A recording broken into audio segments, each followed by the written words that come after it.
Once upon a time, in a small village nestled among green mountains, there lived a young man named Haru. Haru was known in the village as an intelligent and eager learner, with great ambitions. Yet his heart was always restless. He often wondered, "How can I find peace within my soul?" The villagers often spoke of a wise Zen master who lived in an old temple beside a large lake. People believed that he could help anyone discover tranquility and wisdom. Hearing this, Haru decided one day that he would seek the master's guidance.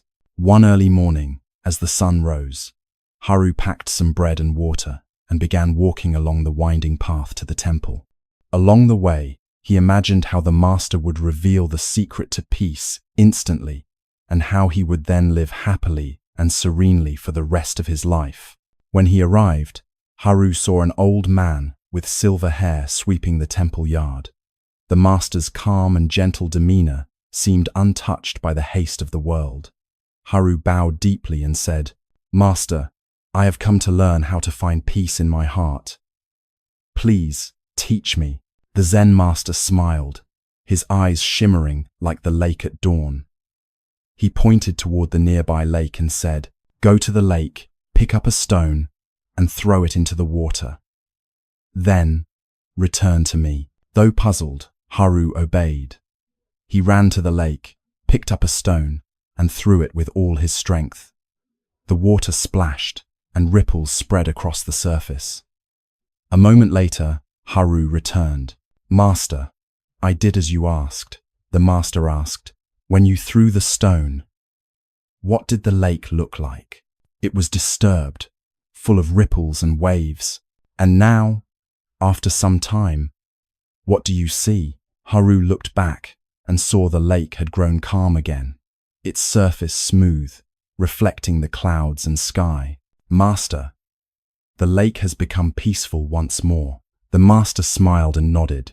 "Your mind is like that lake.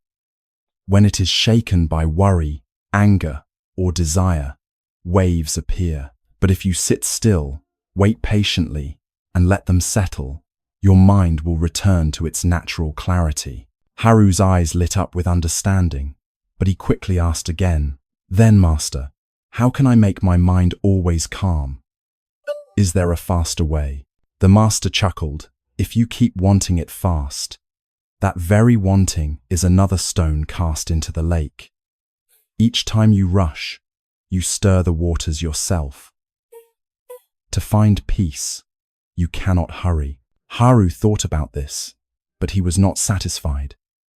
He decided to prove that hard work could bring peace sooner. From then on, he woke up at dawn, meditated for hours, and tried to force himself not to think. But the more he forced, the more restless his mind became. One day, exhausted and frustrated, Haru returned to the master.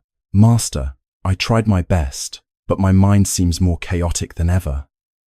Why is this happening?" The master did not answer immediately. Instead, he led Haru to the lake, handed him a wooden ladle, and said, "Scoop up some water from the lake and run around the temple 3 times. Do not let a single drop fall." Haru focused all his attention on the task. He ran carefully, holding the ladle steady. After 3 laps, he was panting but proud. "Master, I did it," the master asked while running. "Did you notice the scenery around you?" "No, master. I only focused on the ladle of water and nothing else." The master nodded. "That is exactly what you have been doing with your mind.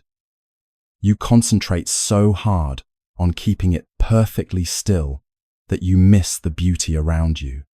True peace is not about having no ripples at all, but about seeing the ripples, accepting them, and still noticing the sky reflected in the water."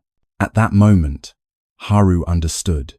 He sat down by the lake, watching as the breeze stirred gentle ripples across the surface. He realized, peace does not mean the absence of waves, but the ability to smile even when they are there. From that day on, Haru stopped searching for a quick secret to serenity. He began to live more slowly, listening to his footsteps, enjoying the fragrance of flowers, the songs of birds, and even the moments when his heart was unsettled. He no longer rushed to chase away emotions, but allowed them to come and go, like waves upon the lake. Years later, Haru became a kind and wise teacher in the village. When people asked him for the secret to peace, he only smiled and pointed toward the silent lake. Listen to the lake. It will teach you more than words ever could.